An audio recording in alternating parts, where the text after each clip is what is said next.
ناظرین گرامی، حضرت ابن عباس حضرت کعب بن احبار سے نقل کرتے ہیں کہ بنی اسرائیل میں ایک بزرگ اول درجے کے ولی تھے جو عبادت میں منفرد مقام رکھتے تھے۔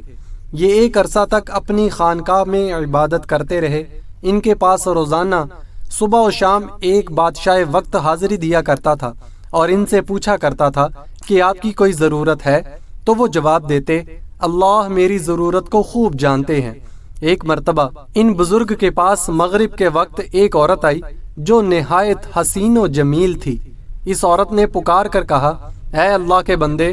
تو اس بزرگ نے کہا، لبیک۔ یہ سن کر وہ عورت کہنے لگی، کیا تمہیں تمہارا رب دیکھ رہا ہے؟ تو انہوں نے فرمایا کہ اللہ ایک ہے، قہار ہے، حی قیوم ہے، دلوں کے اسرار سے واقف ہے، اور جو قبروں میں ہے ان کا اٹھانے والا ہے۔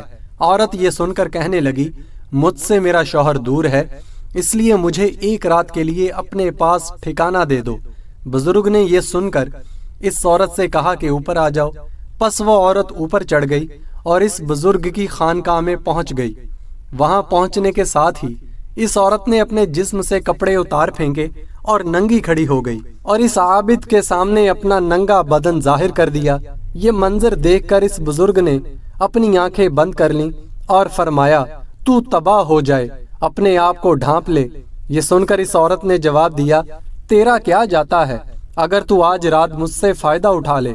تو بزرگ نے سن کر اپنے نفس سے مخاطب ہو کر کہا، اے نفس تو کیا کہتا ہے؟ نفس کہنے لگا، اللہ کی قسم میں تو فائدہ اٹھاؤں گا۔ یہ سن کر بزرگ نفس سے مخاطب ہو کر کہنے لگے، تو تباہ ہو جائے، کیا تو دوزخ کے کپڑے مانگتا ہے، آگ کے پاٹ مانگتا ہے، میری عرصہ کی عبادت ضائع کرنا چاہتا ہے؟ پھر کہنے لگا، ہر زانی کی بخشش نہیں اور اس کا عذاب مٹنے کو نہیں۔ میں ڈرتا ہوں کہ اللہ تعالیٰ تجھ پر ایسا ناراض ہو کہ پھر کبھی راضی نہ ہو۔ لیکن اس بزرگ کے نفس نے اس کو عورت کے متعلق خوب بہکایا، تو بزرگ نے نفس سے مخاطب ہو کر پھر کہا، میں تیرے سامنے دنیا کی چھوٹی آگ پیش کرتا ہوں، اگر تو اس کو برداشت کر گیا تو اس رات اس لڑکی سے نفع حاصل کر لوں گا۔ حضرت کعب بن احبار فرماتے ہیں کہ اس بزرگ نے یہ کہنے کے بعد چراغ کو تیل سے بھر دیا اور پی کو موٹا کر دیا۔ اس منظر کو وہ عورت بھی دیکھ رہی تھی اور اس بزرگ کی اپنے نفس سے گفتگو بھی سن رہی تھی۔ پھر اس بزرگ نے چراغ کو جلانے کے بعد اپنا ہاتھ اس جلتی بتی پر رکھ دیا۔ بتی جل رہی تھی لیکن اس بزرگ کے ہاتھوں کو نہیں جلاتی تھی۔ دیکھ کر بزرگ چیخ کر کہنے لگے، تجھے کیا ہے، جلاتی کیوں نہیں؟ تو وہ بتی اس کا انگوٹھا کھا گئی، یعنی جل گیا، پھر اس کی انگلیاں کھا گئی، پھر اس کا ہاتھ کھا گئی۔ یہ منظر دیکھ کر اس عورت نے زوردار چیخ ماری اور دنیا سے کوچ کر گئی۔ پھر اس بزرگ نے اس عورت کے جسم کو اس کے کپڑوں سے ڈھانپ دیا۔ جب صبح ہوئی تو شیطان نے چیخ کر کہا، اے لوگو، فلاں بیٹی سے فلاں عابد شخص نے زنا کیا ہے اور زنا کرنے کے بعد اس کو قتل کر دیا ہے۔ چنانچہ جب یہ خبر بادشاہ تک پہنچی تو بادشاہ اپنے لشکر اور رعایا کے ساتھ سوار ہوا اور عبادت خانے تک پہنچ گیا جہاں وہ راہب عبادت کیا کرتا تھا۔ وہاں پہنچ کر بادشاہ زور سے چیخا تو بزرگ نے اس کو جواب دیا۔ بادشاہ نے بزرگ سے پوچھا کہ فلاں کی بیٹی فلاں کہاں ہے؟ بزرگ نے کہا، یہیں پہ میرے پاس موجود ہے۔ بادشاہ یہ سن کر بزرگ سے کہنے لگا، اس کو کہو کہ وہ میرے پاس آئے۔ بزرگ نے کہا، وہ مر چکی ہے۔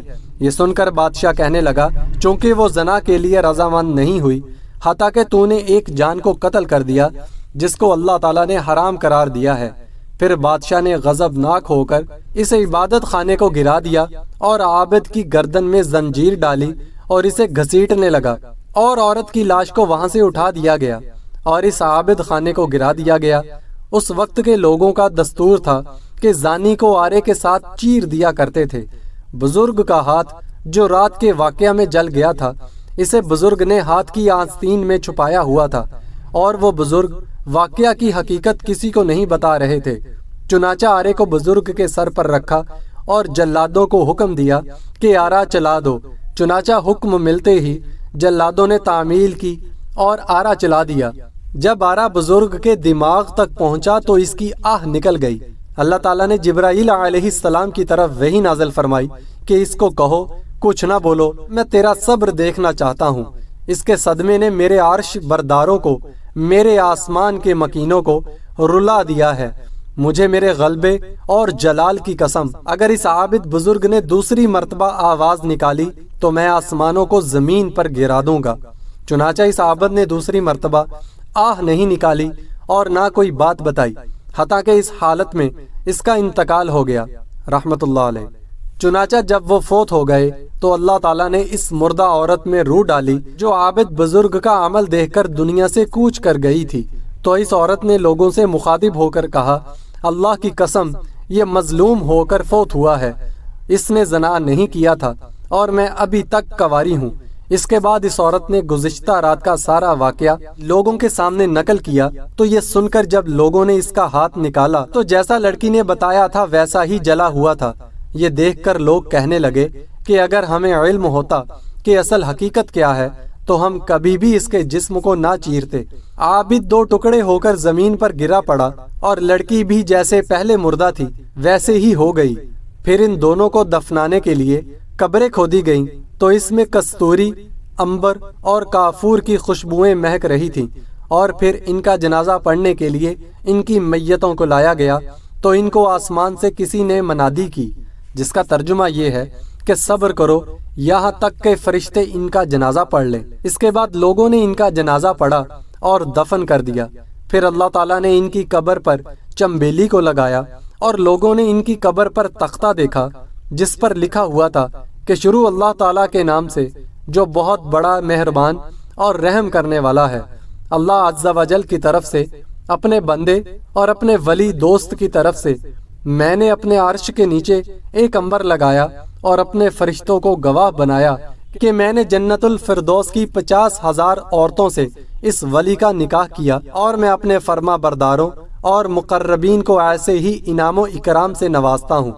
ناظرین گرامی، حاصل مقصود یہ ہے کہ اللہ تعالیٰ نے اپنے بندوں پر کتنا انعام فرمایا کہ جو اس کی اتباع کرتا ہے اس کے لیے کامیابیاں ہی کامیابیاں ہیں۔ اللہ کے اس ولی نے دنیا میں اللہ تعالیٰ کی خاطر اپنے نفس کی اتباع نہیں کی، جس کی وجہ سے وہ رب کا مقرب بن گیا۔ اللہ تعالیٰ اسی طرح تمام مسلمانوں کو نفس کی غلامی سے بچائے۔ اس واقعہ کو پڑھ کر یہ سبق ملتا ہے کہ نفس کی اتباع کبھی نہیں کرنی چاہیے، کیونکہ نفس انسان کو ہمیشہ عیش و عشرت اور غلط خواہشات کا دل دادا بناتا ہے، اور پھر نفس کے باعث انسان جہنم کی طرف چلا جاتا ہے۔